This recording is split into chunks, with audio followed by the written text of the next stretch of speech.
en el sitio web del Departamento del Tesoro, ayer mismo.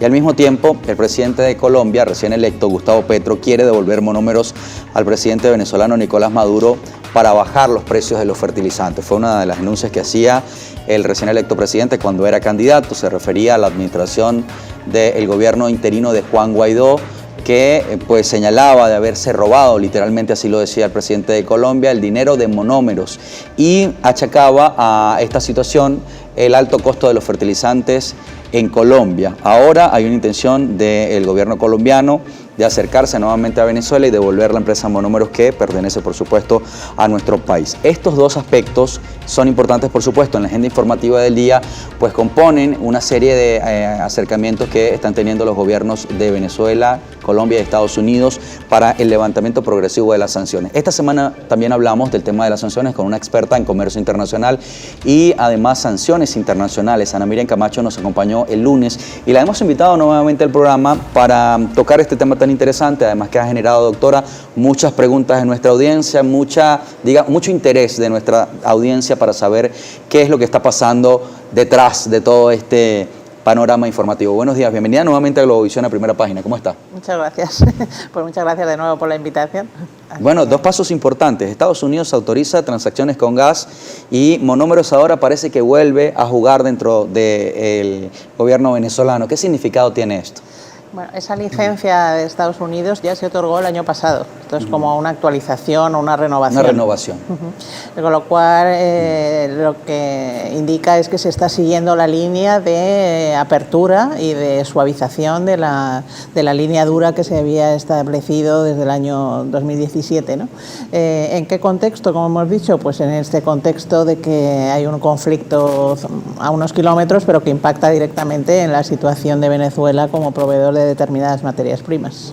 Indudable. Claro. Ahora, mucho se dice de las sanciones en Venezuela, que ha sido, como hemos dicho siempre, un recurso retórico, y parece que el principal objetivo de un marco sancionatorio tiene que ver con el cambio de un sistema político en un país. Ahora, ¿qué nos dice el antecedente histórico? ¿Se puede derrocar o cambiar un sistema de gobierno a través de las presiones únicamente? No es un elemento definitorio, pero si se une a crisis económica, presión internacional, hay una serie de elementos que se conjugan, puede llegar a producirlos. De hecho, las crisis económicas por sí mismas ya producen cambios de gobierno, ¿no? Claro. En España estamos acostumbrados a eso. Entonces, lo que es importante es que esa situación no se desborde y haya una actitud proactiva de los gobiernos. De hecho, en el caso de Venezuela, ayer yo tuve una reunión en la Contraloría y hay un plan, una actitud proactiva para poner en marcha la recuperación de todos los activos que Venezuela tiene fuera del país, que son muy importantes en cuanto al monto que significan. Ahora, este tema de los activos de Venezuela en el exterior, ¿cuál es la posibilidad o la viabilidad de que puedan ser recuperados por la administración del presidente Maduro? Porque, bueno, han sido entregados a otras administraciones, como el caso de Juan Guaidó, el oro de Inglaterra, por ejemplo, que no es administrado por el presidente Maduro y su gobierno. ¿Hay posibilidad cierta de que Venezuela pueda recuperar estos activos? Bueno, para empezar, todo no está entregado al señor Guaidó. Hay simplemente depósitos que están en bancos o instituciones financieras fuera del país y que se han visto afectados por las sanciones y, por lo tanto, en esa situación de bloqueo. Luego, todos esos depósitos no están sometidos a contenciosos, como es el caso de Inglaterra.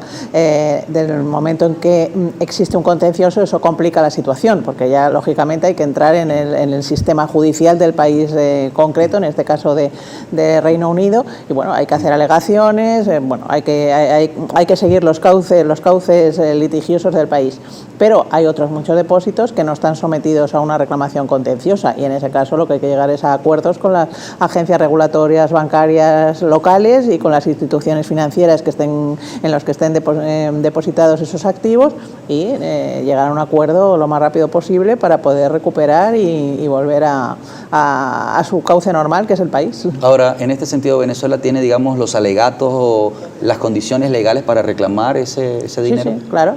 Mientras el gobierno tenga la legitimidad electoral que le da haber salido de las urnas, de las últimas elecciones, ese es su gran activo, ¿no?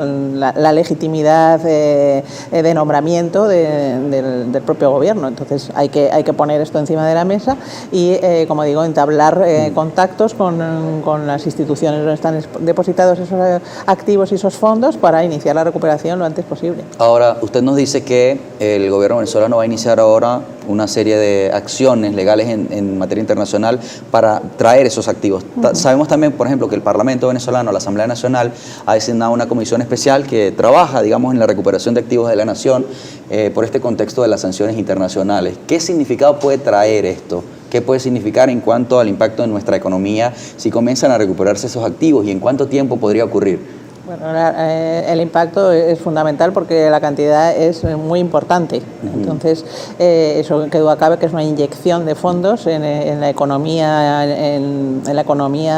diaria del país, y eso va a suponer que se reactiva de un circuito económico que estaba dormido, que estaba vacío de fondos.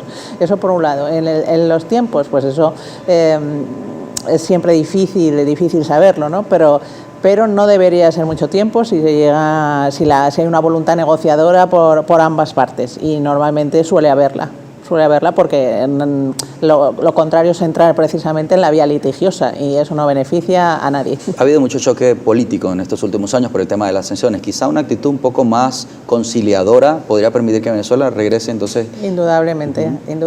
O sea, la actitud de hostilidad, eso no beneficia a ninguna de las partes. Hay que dejarla a un lado, ¿no? Completamente. Y dado que ahora mismo, como hemos dicho, en el tablero internacional las piezas se han movido y Venezuela se ha situado en una posición muchísimo más beneficiosa, que duda cabe que es el momento de sentarse a ejercer la habilidad diplomática. Eso es indudable. ¿Qué más puede venir, doctora Camacho, considerando que esta misma semana los titulares de prensa han sido: se devuelven las licencias, van a devolver monómeros, incluso ha habido una reunión reciente del presidente Maduro con la Corporación Andina de Fomento, algunos entes internacionales, quizá voltear la mirada al Fondo Monetario Internacional, al Banco Mundial? A partir de allí, ¿qué más puede venir en estos próximos meses para Venezuela en materia económica? Bueno, no es que van a venir, es que ya han venido. De hecho, ayer o anteayer se ha firmado un acuerdo con la ONU para que los proyectos que estaban listados o que se han presentado en el contexto de la agenda, lo que se llama la Agenda 2020-2030, 2020-2030, se puedan llevar a cabo conforme a una partida que ya estaba habilitada por la ONU pero que no se había implementado. Entonces, todas estas señales son signos de que hay una voluntad básica de que Venezuela, como hemos dicho, vuelva otra vez parte y parte también, ¿no? Claro, vuelva otra vez a ser un partner con el que hay que contar en el contexto internacional económico, no solo económico y político, pero sobre todo en el económico, en el que había quedado prácticamente marginada. Bueno, pues dos noticias importantes nos ha dado usted a partir de la reunión que ha sostenido con la Contraloría General de Venezuela, donde se vislumbra un camino de defensa de nuestro país en el contexto internacional, sobre todo para la recuperación de activos que están retenidos en el exterior y que pertenecen a la República. Y también esta reunión tan destacada donde se firma a partir de allí un acuerdo con Naciones Unidas para que dentro de este marco de Agenda 2020-2030 se pueda también generar financiamiento, fondos que puedan ir sumando a la recuperación de nuestra economía. No es poca cosa, no es nada fácil el tema de la recuperación de los activos, sin embargo Venezuela ha venido intentándolo desde hace algunos meses. Esperamos que pueda el pueblo venezolano tener una consecuencia positiva, por supuesto, en su calidad de vida a partir de todas estas negociaciones. Vamos a hacer una pausa, estamos conversando con la abogada Ana Miriam Camacho. La doctora Camacho es especialista en comercio internacional y sanciones internacionales. Hablamos de cómo ha sido asfixiada la economía venezolana en los últimos años y de qué manera puede salir a flote con estos acercamientos con los gobiernos extranjeros. La pausa y regresamos con preguntas de la audiencia. Ya venimos.